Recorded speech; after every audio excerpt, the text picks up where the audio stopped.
Es momento de hablar de jubilados, pensionados. Vamos a entender qué puede pasar con la fórmula previsional de la mano de Florencia Marcarián, que es abogada previsional. ¿Cómo estás? ¿Qué tal? Muy buenas tardes. Un placer estar nuevamente con ustedes. Lo mismo, gracias Florencia. ¿Qué puede pasar con la fórmula previsional a partir de los dichos de Manuel Adorni? Bueno, claramente la idea de cambiar la fórmula de movilidad estaba ya hace un tiempo, formaba parte de la ley ómnibus, solo que se quitó el apartado fiscal de esa ley. Dentro de ese apartado estaba lo que refería al cambio de la fórmula de movilidad. No había consenso, hay mucha dificultad para la aprobación, entonces se decidió dejar de lado por un tiempo, ¿no?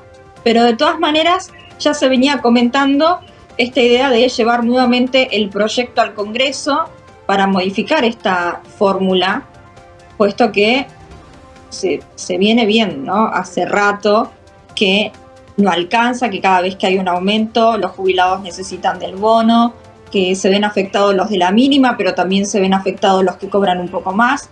Entonces, la idea es, llevar nuevamente esto al Congreso para modificar esta fórmula de movilidad por aumentos que sean mensuales, que sean de manera automática, que tenga que ver con el IPC, en vez de esta fórmula de un 50% de la variación salarial, un 50% de la recaudación del ANSES. Repasemos en detalle estos dos conceptos que trajiste sobre la mesa. ¿Cuál es la fórmula vigente? ¿Cómo funciona? ¿Cómo se miden esos aumentos? ¿Y cuál sería en caso de que se apruebe la que el Gobierno Nacional quiere ingresar al Congreso? La fórmula hoy vigente está compuesta por un 50% de la recaudación de ANSES. Hay que recordar que al ANSES no solamente van los aportes de aquellos trabajadores activos que están registrados, sino también de distintos impuestos que están directamente afectados y van al ANSES.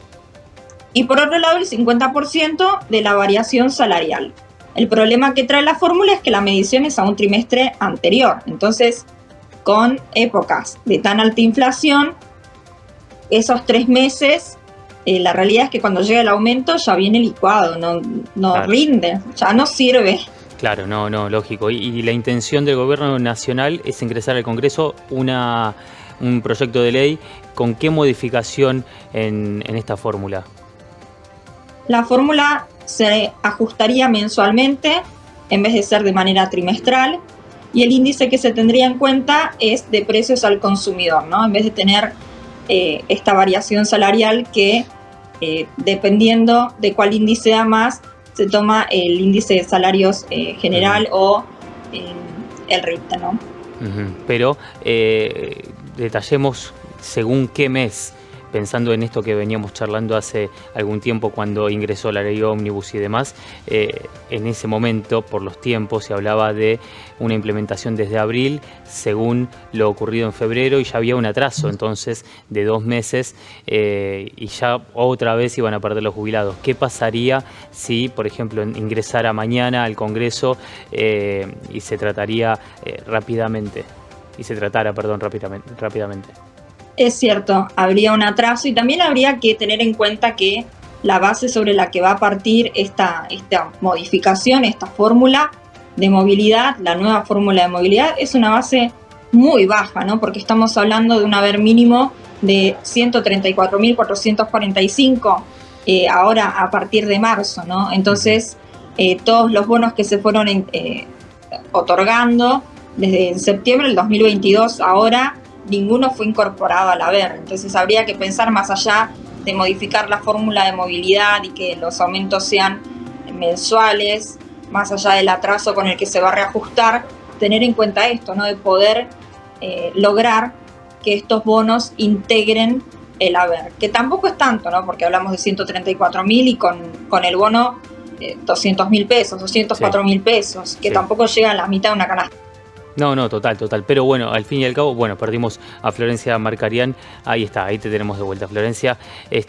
Al fin y al cabo, la incorporación del bono al haber mínimo o al haber que sucede a los mínimos, al menos hasta llegar a esos 204.000 pesos, integrarían en algún momento también el aguinaldo, tendría un diferencial si se quiere, sería distinto. Y pensando ya en materia política y en antecedentes a partir de debates sobre fórmulas previsionales y de movilidad, ¿qué avisorás? ¿La oposición podría llegar a levantar la mano ante una fórmula de este estilo?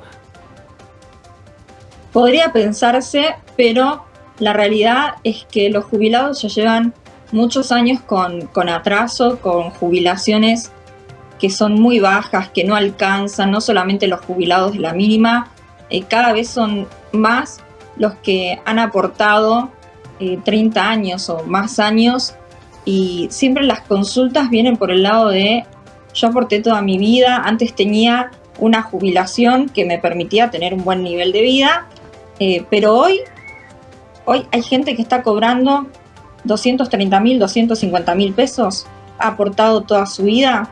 Y la realidad es que cuando se habla de esto del achatamiento de la pirámide, es esto justamente, gente que trabajó, que tiene todos los aportes y que cada vez va viendo cómo ese haber le rinde mucho menos que antes. Sí, sí. Florencia, te agradezco por el tiempo. Muchísimas gracias a ustedes, que tengan una excelente tarde. Gracias. Me agarro de esto último que decía Florencia, porque hay gente que aún trabajando 8 horas todos los días percibe un salario de apenas 230.000 pesos.